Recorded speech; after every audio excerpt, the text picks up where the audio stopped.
ఈ రోజే డౌన్లోడ్ చేయండి. మీ ఫేవరెట్ షోస్ చూడండి.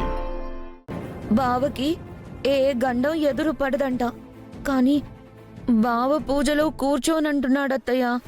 ఎవరు చెప్పినా వినకుండా బయటికి వెళ్ళిపోయాడత్తయ్య.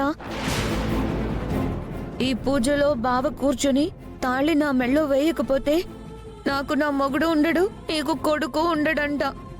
కాస్త నువ్వైనా చెప్పత్తయ్యా.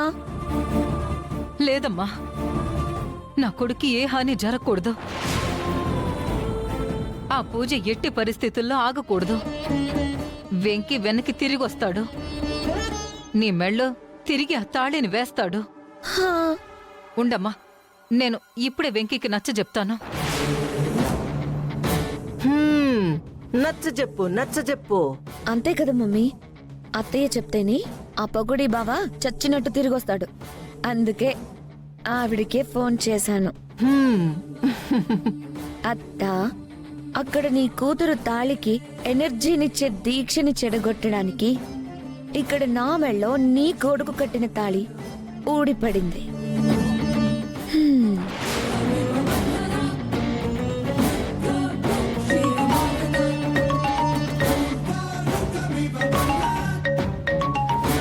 అమ్మ ఫోన్ చేస్తుందండి.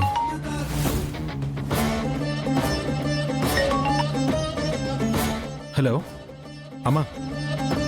ఆ ఇంట్లో పూజ పెట్టుకున్నారా వెంకి? అప్పుడే నీ చెవిలో కూడా ఉదేశారా? ఎవరు? ఎవరైతే ఎందుకురా, మ్యాగీ మెళ్ళో నుంచి తాళి బయటపడింది. ఆ పరిహారం కోసం పూజ పెట్టుకుంటే నువ్వు పూజలో కూర్చోకుండా బయటకొచ్చింది నాకు తెలిసిపోయింది. అమ్మా, అదంతా ఒక డ్రామా. అన్నయ్య, వదిన మెల్లో తాళి బయటపడిందా లేదా? పడింది, కానీ ఆ కానీలు ఏమైనా ఉండొచ్చు, వాళ్ళేమైనా చేసుండొచ్చు, కానీ నీ చేతులతో నువ్వు వదిన మెళ్ళో కట్టిన తాళి అలా బయటపడి ఉండటం నీకే అరిష్టం అన్నయ్యా. అవును నాన్న, వెళ్ళు, వెనక్కి వెళ్ళి పూజలో కూర్చో. పూజ పూర్తయ్యే వరకు తిరిగి ఆ తాళిని నువ్వు కోడల మెళ్ళో వేసేంత వరకు ఆ గడప దాటితే నా మీదొట్టే. అమ్మా ఇంక నేనుంటాను. అమ్మా అమ్మా, నేను చెప్పేది నేను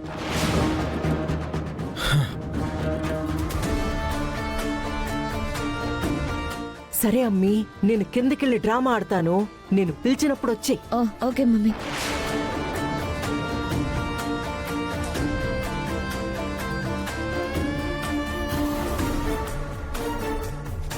అయ్యో నాయనా, అమ్మి ఎంత తలుపు కొడుతున్నా తీయట్లేదు నాయనా. చూడు, దానికి ఏదైనా అయినదో దానికి కారణం నువ్వు నీ మనవడే అవుతారు. అమ్మో,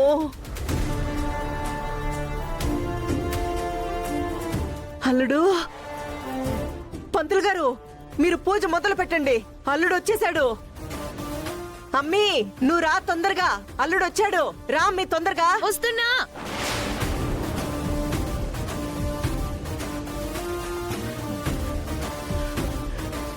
బావా, వచ్చేసావా?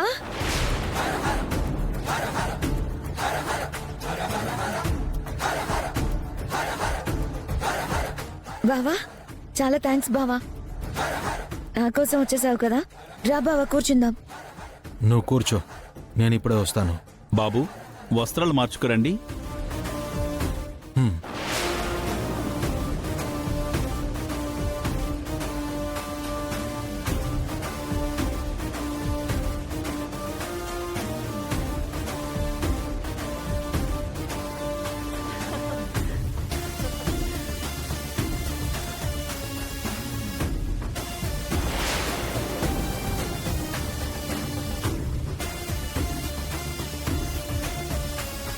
అరే పోనీరా, టైం అయిపోతుంది, పోనీ.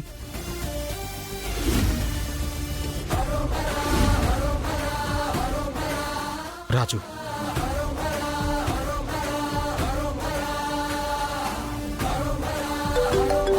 ఒక నిమిషం ఉండు భయ్యా. రాజు ఎక్కడ నువ్వు?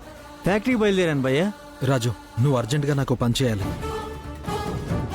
నీ ఫోన్కి ఒక నెంబర్ డీటెయిల్స్ పంపిస్తాను. నువ్వు అక్కడికి వెళ్ళి నేను చెప్పిన డీటెయిల్స్ అన్నీ కావాలని చెప్పి వాళ్ళ దగ్గర తీసుకో.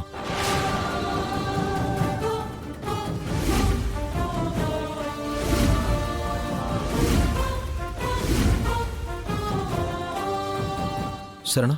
అర్థమైందా? సరే భయ్యా, నాకు చెప్పావుగా, నేను చూసుకుంటానులే. ఓకే రాజు. పోనీరా.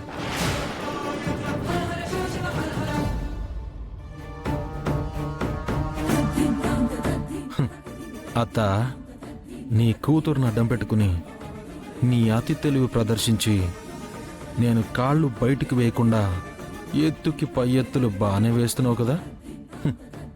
ఇక నుంచి చూడు, నీ చేత నా పని జరిగేలా చేస్తాను. ఈ వెంకీగాన్ని కట్టడి చేయకపోయినా బాగుండేది అని నువ్వు బాగా ఫీల్ అయ్యేలా నా పంచ్కి నీకు పిచ్చెక్కేలా చేస్తా.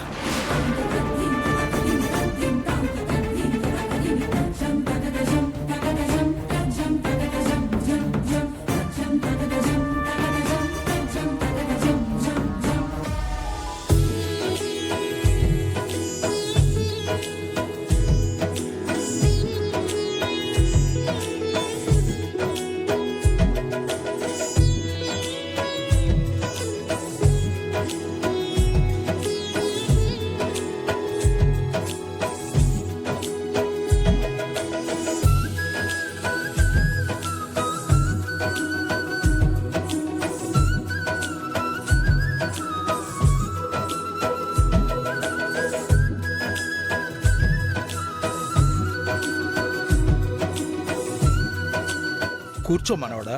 కూర్చో అల్లుడు.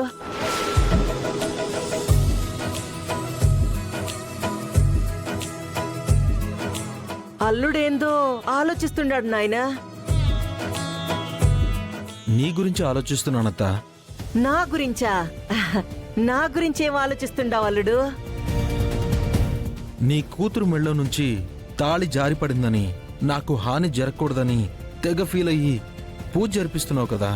నీ రుణం ఆలస్యం చేయకుండా తీర్చుకుందామని ఆలోచిస్తున్నాను. మా అయ్యా వీడేతో అత్తయ్యకి ఇండైరెక్ట్గా వార్నింగ్ ఇస్తున్నాడనిపిస్తుంది. వాడిప్పుడు పూజలో కూర్చుంటే ఊబిలో అడిగేసినట్టేరా. తర్వాత వాడు ఆటలేం సాగవు. అత్త అల్లుళ్ళ మధ్య ఆప్యాయతలుంటే చాలల్లుడు. అప్పులు అవసరం లేదు. అవి తీర్చాల్సిన అవసరం అంతకన్నా లేదు. నువ్వు ఇల్లరిక పల్లుడిగా నా అమ్మి అడుగుజాడల్లో నడిస్తే అంతే చాలు. అంతకన్నా నువ్వు రుణం తీర్చుకోవాల్సిందేమీ లేదల్లుడు. అఖిల, తప్పో. భర్త అడుగుజాడల్లో భార్యని నడవమని నువ్వు నీ కూతురుతో చెప్పాలి గాని నీ కూతురు అడుగుజాడల్లో తన భర్త నడవాలని అల్లుడితో చెప్పకూడదు.